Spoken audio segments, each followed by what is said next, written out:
Olá a todos, bem-vindos a mais uma edição do nosso curso das normas regulamentadoras. Sim, nessas aulas trago todas as normas e nessa aula 22 vamos falar da NR 17, ergonomia. Quero começar com um dado impactante que todos nós deveríamos levar muito a sério. Você sabia que, de acordo com a Organização Internacional do Trabalho, a OIT, aproximadamente 3,5% do PIB mundial é perdido anualmente devido a doenças relacionadas ao trabalho? E grande parte disso está diretamente ligada à ergonomia inadequada. Isso representa trilhões de dólares e milhões de vidas afetadas por condições de trabalho que poderiam ser melhoradas com a atenção adequada à ergonomia. Então, vamos juntos explorar como a ergonomia pode fazer a diferença nas nossas vidas e nos nossos locais de trabalho. Fiquem ligados, porque hoje vamos mergulhar nesse tema crucial e aprender como fazer a diferença na segurança e saúde dos trabalhadores. Vamos lá, aproveite para deixar um like e se inscrever no meu canal. Para fugir desse prejuízo, a norma regulamentadora 17, a NR 17, tem como objetivo principal estabelecer diretrizes e requisitos que visam a adaptação das condições de trabalho às características psicofisiológicas dos trabalhadores. Isso se traduz em proporcionar conforto, segurança, saúde e desempenho eficiente no ambiente de trabalho. As condições abordadas incluem aspectos como o levantamento, transporte e descarga de materiais, o mobiliário dos postos de trabalho, o uso de máquinas, equipamentos e ferramentas manuais, o conforto do ambiente de trabalho e até mesmo a organização das atividades laborais. Em resumo, a NR17 busca garantir que o ambiente de trabalho seja adequado às necessidades dos trabalhadores, promovendo um ambiente mais saudável e produtivo para todos. Se você se interessa por esse tema e quer estar por dentro de todas as normas regulamentadoras, então se inscreva no canal, já curte esse vídeo aí, pessoal. A NR17 se aplica a todas as situações de trabalho, tanto em organizações públicas quanto privadas regidas pela CLT. Ela pode também ser aplicada legalmente a outras relações de trabalho. Resumidamente, a NR17 visa garantir condições de trabalho adequadas e benéficas para todos os trabalhadores.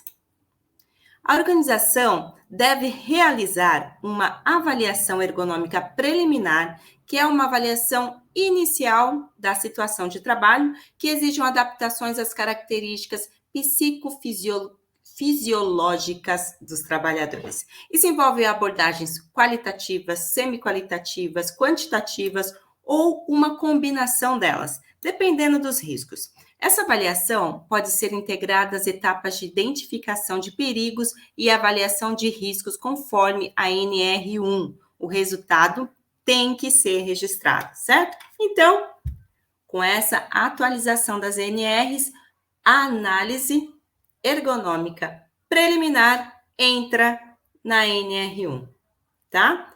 E a organização deve realizar uma análise ergonômica de trabalho, uma AET, quando necessário, que é uma análise profunda do trabalho, quando são identificadas inadequações ou quando sugerido pelo acompanhamento de saúde dos trabalhadores, entre outras situações.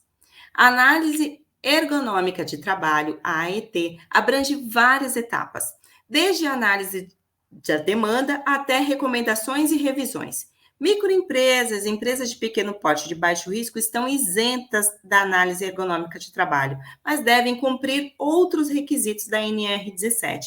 O relatório da EIT deve ser mantido disponível na organização por 20 anos e é fundamental ouvir os empregados durante todo o processo de avaliação. Às vezes, eu vou numa empresa, quando eu vou numa empresa, eu levo um questionário que eu já tenho lá na área de membros para os meus alunos. E esse questionário eu distribuo para que os funcionários me digam o que eles estão sentindo. Na verdade, quem tem que fazer essa avaliação são os funcionários. Então, nada mais justo que eles respondam o que eles sentem, como que é aquele mobiliário, como que é aquele ambiente, para ele a cada dia fazer o seu trabalho. Quando se trata da organização do trabalho, é importante considerar vários fatores. Isso inclui as normas de produção, a maneira como as tarefas são realizadas, o tempo necessário, o ritmo do trabalho, o conteúdo das tarefas e os instrumentos disponíveis. Também é crucial pensar nos aspectos cognitivos que podem afetar a segurança e a saúde dos trabalhadores. Quando as atividades envolvem sobrecarga muscular ou outros riscos ergonômicos, devem ser tomadas medidas para reduzir essas cargas, com base na avaliação ergonômica preliminar ou na análise ergonômica de trabalho. Isso pode incluir pausas para descanso, alternância de tarefa e mudanças na forma de realizar o trabalho. Além disso, os sistemas de avaliação de desempenho devem considerar os impactos na saúde dos trabalhadores e os postos de trabalho devem facilitar a alternância de postura e garantir espaço suficiente para a movimentação. Nesta sessão, falaremos sobre o levantamento e transporte de cargas. É importante notar que não devemos exigir que os trabalhadores transportem manualmente cargas que possam prejudicar sua saúde e a sua segurança. Além disso, devemos reduzir a carga para mulheres trabalhadoras e trabalhadores menores quando for permitido que esses trabalhadores menores trabalhem, né? Para tornar o processo mais seguro e ergonômico, os locais para pegar e depositar cargas devem ser organizados de forma a evitar flexões excessivas no tronco e movimentos forçados dos membros. Além disso, as cargas e equipamentos devem ser posicionados o mais próximo possível do trabalhador para facilitar o alcance e evitar obstruções. É proibido o levantamento não eventual de cargas, que possa comprometer a segurança e a saúde do trabalhador quando a distância de alcance horizontal de pega for superior a 60 centímetros em relação ao corpo do trabalhador. Para prevenir problemas de saúde, devemos adotar medidas como a implantação de meios técnicos facilitadores, ajuste o peso e o tamanho da carga, limitar a duração e a frequência do transporte, reduzir distâncias a serem percorridas com cargas e fornecer orientações aos trabalhadores sobre os métodos corretos de levantamento e transporte de carga. É fundamental garantir que os trabalhadores estejam protegidos durante o levantamento e transporte de cargas, e essas diretrizes visam exatamente isso. Trouxe aqui uma imagem de levantamento correto de cargas. Nós todos sabemos o quanto a segurança no trabalho é importante e queremos garantir que todos estejam cientes das melhores práticas ao levantar e transportar cargas. Na verdade, eu tenho uma apresentação detalhada disponível para download na área de membros aqui no meu canal no YouTube. Mas a verdade é que, às vezes, simplesmente apresentar as informações não é suficiente. Todos nós compartilhamos a responsabilidade de garantir que os trabalhadores estejam seguros e saudáveis no local de trabalho. É hora de refletir sobre o que estamos fazendo para orientar e treinar nossos colegas e funcionários sobre como realizar essas tarefas de maneira segura. Se você já se pegou pensando se está fazendo o suficiente para proteger a saúde e a segurança de seus colegas de trabalho, é um sinal de que você se importa. E é por isso que queremos convidá-lo a se juntar à nossa área de membros aqui do meu canal no YouTube. Lá você terá acesso a um treinamento detalhado que cobre todas as etapas de levantamento e transporte de cargas da forma segura e todos os itens citados aqui na NR17. Não é apenas uma questão de conformidade, mas também de cuidado com as pessoas às quais trabalhamos. No final, vou falar o que temos mais na área de membros do meu canal no YouTube. Agora vamos continuar com essa aula tão importante.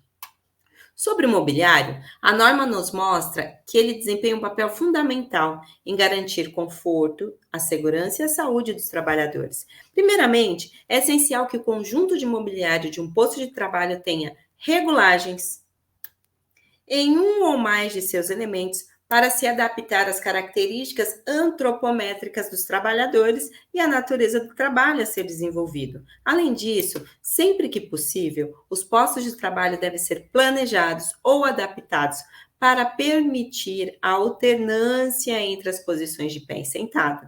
Isso é importante para evitar o cansaço excessivo e proporcionar mais conforto durante a jornada de trabalho.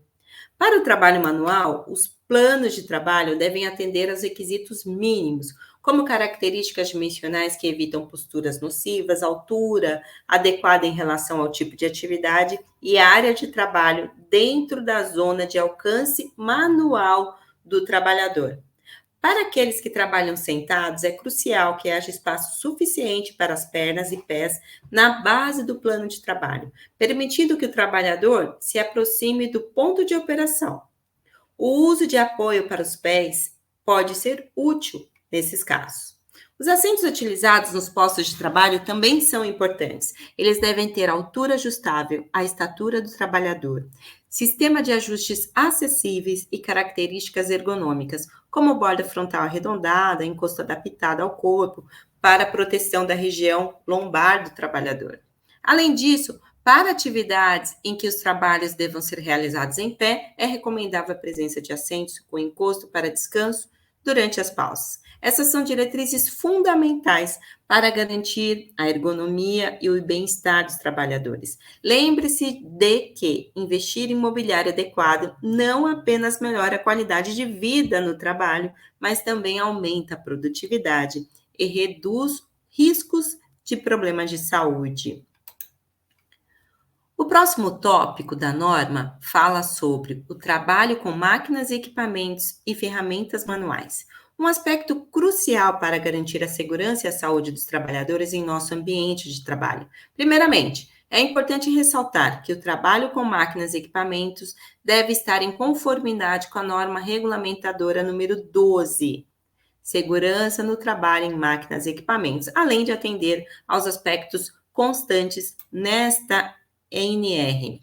Os fabricantes desempenham um papel vital nesse processo. Eles devem projetar e construir os componentes, como monitores de vídeo, sinais e comandos, de forma a permitir uma interação clara e precisa com o operador, reduzindo as possibilidades de erros de interpretação. Além disso, a localização e o posicionamento do painel de controle e dos comandos devem facilitar o acesso, o manuseio fácil e seguro e a visibilidade das informações no processo. Quando se trata de equipamentos de processamento eletrônico de dados, como terminais de vídeo, é fundamental que eles permitam ao trabalhador ajustá-lo de acordo com as tarefas a serem executadas. Isso inclui mobiliário suficiente para adaptar a tela à iluminação do ambiente e proporcionar ângulos de visibilidade adequados. Nas atividades que envolvem o uso de computadores portáteis, devemos garantir forma de adaptação do teclado, do mouse ou da tela das características antropométricas do trabalhador e a natureza das tarefas. Quando se trata de equipamentos e ferramentas manuais, eles devem ser dotados de dispositivos de sustentação quando seus pesos e o uso forem possíveis de comprometer a segurança e a saúde do trabalhador. A avaliação ergonômica preliminar, ou a AET, nos orientarão nesse aspecto. A concepção das ferramentas manuais também é crucial. Elas devem ser fáceis de usar e manusear, evitando a compressão na palma da mão ou de dedos em arestas ou quinas vivas. Portanto, a seleção e o projeto adequado de máquinas, equipamentos e ferramentas manuais são essenciais. Eles não apenas aumentam a eficácia, mas também protegem a vida e a segurança de nossos trabalhadores. Vamos garantir que nossos equipamentos atendam a essa diretriz para um ambiente de trabalho mais seguro e saudável. O último tópico, a norma trata das condições de conforto no ambiente de trabalho. Nossos ambientes de trabalho são essenciais para o bem-estar e desempenho dos nossos colaboradores. Vamos abordar agora as condições de conforto que devemos garantir em nossos locais de trabalho. Primeiramente, a iluminação é fundamental. Em todos os locais e situações de trabalho, devemos fornecer iluminação, seja ela natural ou artificial, que seja apropriada à natureza da atividade. Isso inclui o projeto, a instalação de iluminação, de forma a evitar ofuscamento, reflexos incômodos, sombras e outros contrastes excessivos. Em ambientes internos de trabalho, a iluminação deve estar em conformidade com os níveis mínimos de iluminamento estabelecido na norma de higiene ocupacional NHO número 11 da Fundacentro. Isso garante que nossos colaboradores tenham um ambiente de trabalho bem iluminado. Além disso, nos locais onde as atividades exigem atenção constante e demandam um esforço intelectual, como é frequentemente no caso do nosso ambiente, devemos adotar medidas de conforto acústico e térmico. Isso significa que controlamos os ruídos nos ambientes internos para proporcionar conforto acústico. Os níveis de ruído de fundo devem estar de acordo com as normas técnicas oficiais ou, em outros casos, não deve exceder 65 dBA. Para o conforto térmico, é importante controlar a temperatura do ar, a velocidade do ar e a umidade. Recomendamos manter a temperatura do ar entre 18 a 25 graus em ambientes climatizados e controlar a ventilação ambiental para evitar correntes de ar diretamente sobre os trabalhadores. Entendemos que em algumas situações pode haver normativas específicas que justifiquem não seguir essas diretrizes, desde que não prejudiquem a segurança e a saúde dos trabalhadores. Portanto, garantir essas condições de conforto é fundamental para o bem-estar e o desempenho da equipe. A norma também traz os seus anexos, que são 2. O anexo 1 da NR17 é sobre os operadores de check-out. Operadores de check-out, pessoal, são profissionais que trabalham em supermercados, lojas de varejo, farmácias e outros estabelecimentos comerciais. Eles desempenham um papel crucial no processo de pagamento dos clientes pelos produtos ou serviços adquiridos, né? São os caixas. E o anexo 2 fala sobre o trabalho em telemarketing. Os operadores de telemarketing são profissionais que trabalham em centrais de atendimento, tipo call center, ou departamento de telemarketing, empresas para realizar atividades relacionadas às vendas, atendimento ao cliente, pesquisa no mercado, cobrança, suporte técnico e outras interações por telefone. Vamos olhar agora cada anexo na norma. Vamos começar aqui, pessoal, mostrando o anexo 1, né, de operadores de checkout. Então, vai trazer o objetivo desse anexo, né, que é trabalhar aqui cuidando dos operadores de checkout, dos caixas, né, o campo de aplicação, o posto de trabalho, como ele deve ser, como deve ser a manipulação das mercadorias, a organização dessas pessoas que trabalham com esse tipo de trabalho, os aspectos psicossociais do trabalho e as informações e capacitação dos trabalhadores. Por quê?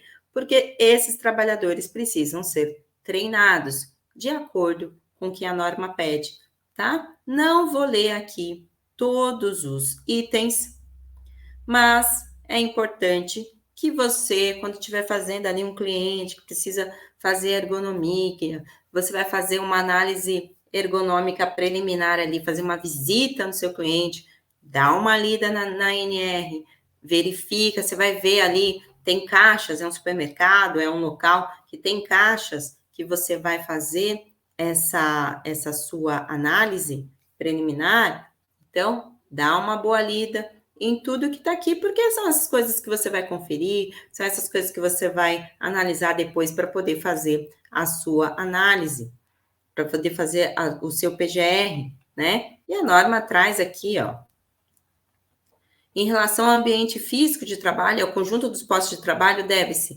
manter as condições de iluminamento, ruído, conforto térmico previstos na NR17, bem como as medidas de prevenção previstas no PGR, no Programa de Gerenciamento de Risco, né? Quanto aos agentes físicos, químicos e biológicos. Então, você vai ter que dar uma bela lida aqui antes de fazer essa sua visita para poder verificar o que precisa ser feito, se precisa de uma RT, se não precisa, né? Tem aqui relacionado às distâncias, distância do teclado para digitação, distância máxima de 45 centímetros, então tem uma trena ali para fazer as suas visitas. Aqui falando sobre a balança, né? A organização do trabalho, como ela deve ser feita, os aspectos psicossociais do trabalho, treinamento e capacitação, né? Esses trabalhadores foram treinados, como que eles foram treinados? Eles sabem quais são os riscos que eles estão sofrendo? Então, tudo isso tem que ser feito em orientação ali junto com o SESMIT, junto com a CIPA, junto com o PCMSO, né, de acordo com o que cada uma dessas normas traz sobre esse assunto. E já o pessoal aqui de teleatendimento, telemarketing, também nesse anexo diz todos os itens. A minha última visita, eu tive que dar uma olhada aqui, porque eu ia ver trabalhadores que trabalhavam ali em telemarketing, né? E aí montei aquela análise preliminar, porque o que eu encontrei ali foi problema com a cadeira. Então, aqui está dizendo tudo, bancada sem material de consulta, no mínimo de 75 centímetros de profundidade, né? Todos os itens, todas as medidas, a posição do mouse, né? Tem tudo isso aqui, fala sobre a cadeira, os equipamentos, o headset, né? Tudo que essas pessoas que estão trabalhando nessa área precisam, as condições, né? De iluminamento, temperatura, a organização do trabalho, como que deve ser. E aí independe se a pessoa é CLT ou não, né? Como vocês viram num dos primeiros slides ali. Qualquer pessoa é um trabalhador, está prestando serviço, tem que atender a NR17. Não pode dar qualquer pessoa para uma pessoa ficar 8 horas por dia executando um trabalho. As pausas devem ser concedidas. Aqui fala sobre as pausas, né? 2 períodos de 10 minutos, após os primeiros, antes dos últimos 60 minutos de trabalho em atividade de teleatendimento. Fala tudo que precisa ser feito para esse pessoal que trabalha aqui com telemarketing. E muitas vezes as pessoas não falam isso, não sabem disso, e aí depois a pessoa é mandada embora, conhece ali um advogado, e fica muito ruim para a empresa se ela não tiver cumprindo tudo isso.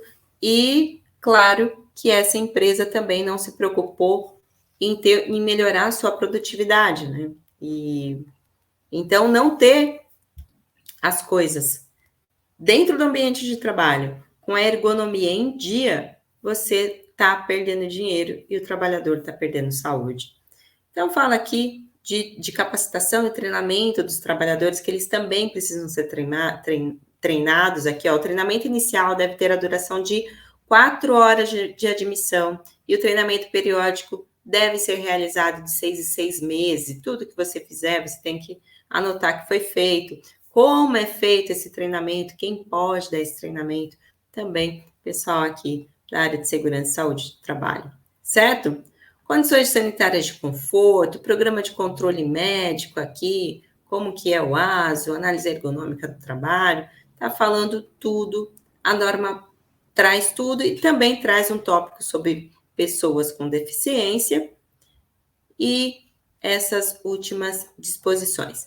Beleza? Então, já sabe, né? Pegou um cliente ali que tem operador de checkout, que tem o telemarketing, já dá uma olhada geral, já deu para você ter um apanhado geral também das coisas de ergonomia que são para as outras empresas, não necessariamente esses 2 anexos. No encerramento dessa apresentação, quero enfatizar o quanto a NR17 e todas as normas regulamentadoras são fundamentais em nosso ambiente de trabalho. Às vezes podemos nos sentir culpados por não termos fornecido informações suficientes ou por não estarmos atualizados sobre essas normas. No entanto, a culpa não é o caminho, pessoal. O caminho é a ação. É a busca pelo conhecimento e a vontade de fazer a diferença. E é por isso que quero convidá-lo a acessar a minha área de membros aqui no meu canal no YouTube.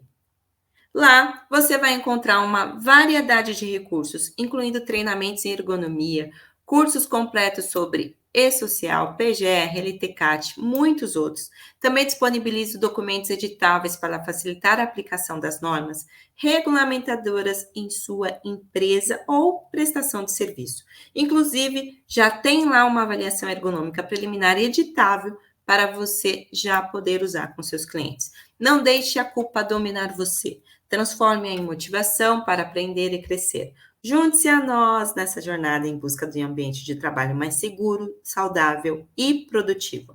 Vamos tomar medidas juntos. Deixei um link de um catálogo contendo todos os vídeos já disponíveis na área de membros aqui do meu canal.